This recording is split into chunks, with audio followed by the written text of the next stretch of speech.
পাঁচটি বিষয় না জানলে ওই পুরুষকে বিয়ে করা জায়েজ হবে না। মনে রাখতে হবে, যেই পুরুষ পাঁচটা বিষয় সম্পর্কে অবগত না, যদি আপনি তাকে বিবাহ করেন, মা আপনার জীবনটা পুরে পুরে সারকার হয়ে যাবে, আপনি একেবারে আংরা হয়ে যাবেন। যেই পুরুষ এই পাঁচটি বিষয় সম্পর্কে অবগত না, একেবারে নাজেহাল, এই পাঁচটি বিষয় সম্পর্ক সে জানেই না, ওই পুরুষকে যদি কোনো নারী বিবাহ করে তাহলে তার জীবনটা একেবারে তছনছ হয়ে যাবে, ধ্বংস হয়ে যাবে। এই জন্য পুরুষ ভাইদেরকে আমি বলি, আপনি বিবাহ করার আগে অবশ্যই এই পাঁচটা বিষয় খুবই সুন্দর চমৎকার আকারে এই পাঁচটি বিষয় আপনি জানার চেষ্টা করবেন। এটা তো জানা খুবই প্রয়োজন, ইম্পর্টেন্ট, এটা ভেরি ভেরি ইম্পর্টেন্ট। এবার জানতেই হবে আমাকে আপনাকে। বিবাহ করবেন, এই পাঁচটি বিষয় আপনি জানেন না, তাহলে আপনি আপনার স্ত্রীকে কিভাবে মোহাব্বত করবেন? হ্যাঁ বলদ মার্কা পুরুষ, আপনি আপনার স্ত্রীকে কিভাবে আদর করবেন? আপনি যদি এইগুলা না জানেন, যে নারীটাকে বিবাহ করতেছেন তাকে আপনি তিলে তিলে তিলে তিলে তাকে আপনি কষ্ট প্রয়োগ করবেন, কারণ আপনি জানেন না ইসলাম সম্পর্কে। ইসলাম একজন নারী আপনাকে কবুল বলার পরে তার মা বাবা, আত্মীয় স্বজন, পাড়া প্রতিবেশী, বন্ধু বান্ধব সবাইকে ছেড়ে দিয়ে সে আপনার কাছে চলে আসছে, তাহলে ওই নারীটাকে কি করতে হবে, কিভাবে রাখতে হবে, কিভাবে তার সাথে বন্ধুত্ব স্থাপন করতে হবে, কিভাবে তাকে মোহাব্বত করতে হবে, সেই বিষয়গুলো যদি আপনি না জানেন তাহলে আপনি কিভাবে আপনার স্ত্রীকে মোহাব্বত করবেন? এই জন্য প্রত্যেকটা পুরুষ এই পাঁচটা বিষয় সম্পর্কে আমাদেরকে অবগত থাকতে হবে, আমাদেরকে একেবারে কেয়ারফুলভাবে পাঁচটা বিষয় জানতে হবে। যদি না জানেন, আমার পরিপূর্ণ আলোচনাটা আপনি শুনবেন, ইনশাল্লাহ জেনে ফেলবেন। আমি একেবারে আপনাকে স্পষ্ট আকারে বোঝানোর চেষ্টা করব, যাতে করে আপনি বুঝেন, সহজে আপনি বুঝেন। এক নাম্বার হলো, যেই পুরুষ মনে করেন তার স্ত্রীকে মানসিকভাবে এবং শারীরিকভাবে শান্তি দিতে না পারে, ওই পুরুষের কাছে কখনো আপনি বিবাহ বসবেন না।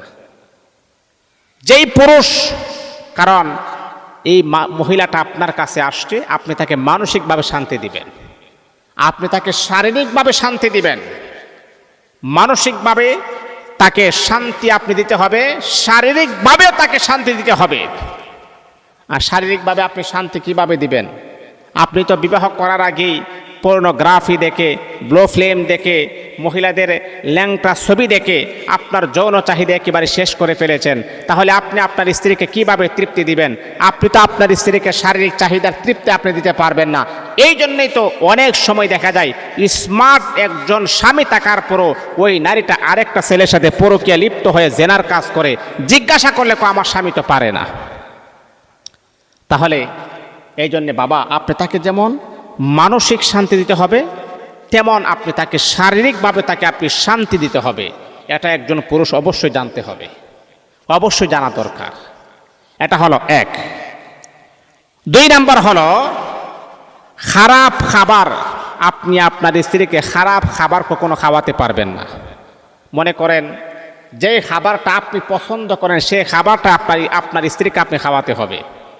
অনেক ছেলেরা আছে কি জানেন, সে রেস্টুরেন্টে, দামি দামি রেস্টুরেন্টে ভালো খাবার খেয়ে আসে, আর স্ত্রী কি খাইছে না খাইছে সেই দিকে তার কোনো খেয়াল নাই।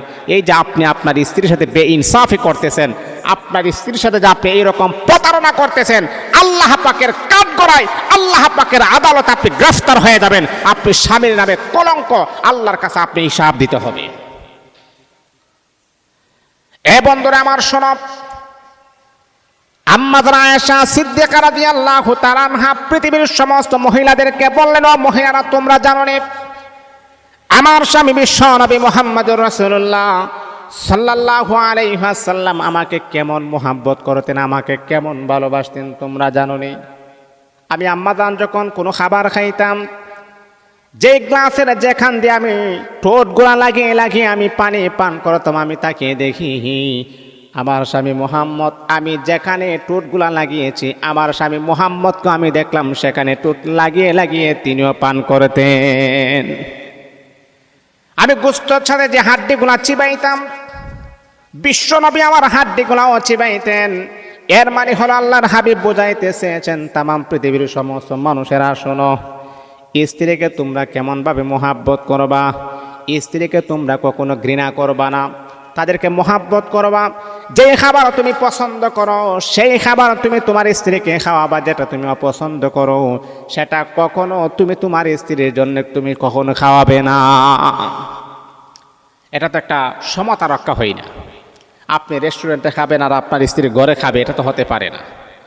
এই দিকে অবশ্যই আমাদেরকে সচেতন থাকতে হবে।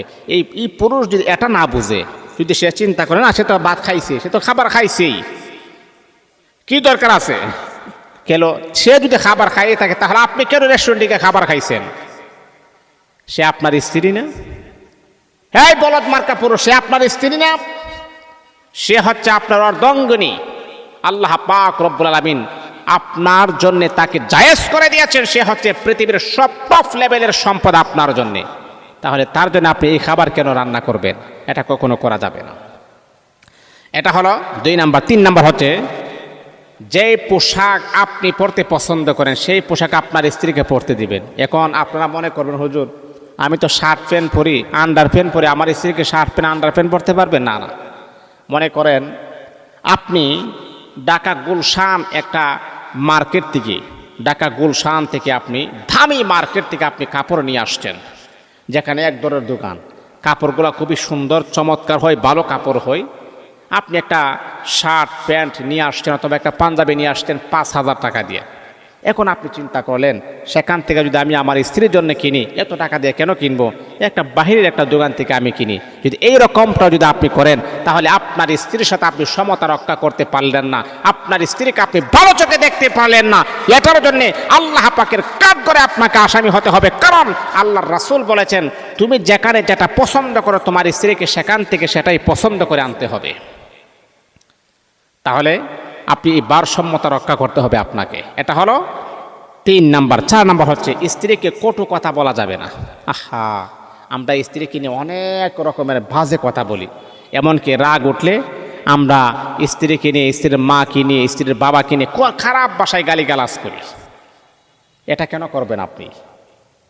আর আমাদের দেশের মানুষ দেখবেন সব সহ্য করতে পারে, কিন্তু মার নামে বাবার নামে কোনো খারাপ কথা বলে এটা কিন্তু সহ্য করতে পারে না। এটা পুরুষ বলেন আর নারী বলেন, একজন পুরুষ বলেন আর নারী বলেন, যদি আপনি যদি তার মার নামে কোনো কথা বলেন ওই নারীটা সহ্য করতে পারবে না।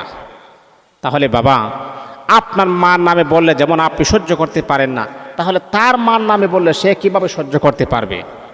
এই দিকে অবশ্যই আমাদেরকে সচেতন থাকতে হবে, খেয়াল রাখতে হবে।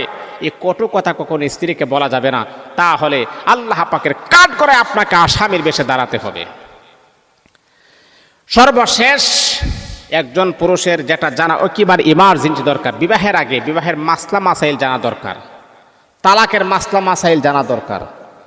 এখন আমরা কি করে জানেন, স্বামী স্ত্রীর রাগ উঠছে, স্বামী বেচারা রাগের মাথায় স্ত্রীকে 3 তালাক দিয়ে দিচ্ছে। এখন বলেন 3 তালাক দেওয়ার পরে আপনার জায়েজ স্ত্রী আপনার জন্য হারাম হয়ে গেছে, তারপরে যদি তার সাথে আপনি থাকেন, ঘুমান, সহবাস করেন, যে সন্তানগুলো হবে সেটা জারজ সন্তান হবে। এই প্রোডাকশনে যে সন্তানগুলো হবে সেটা জারজ সন্তান হবে, আর জারজ সন্তান কখনো ভালো হতে পারে না।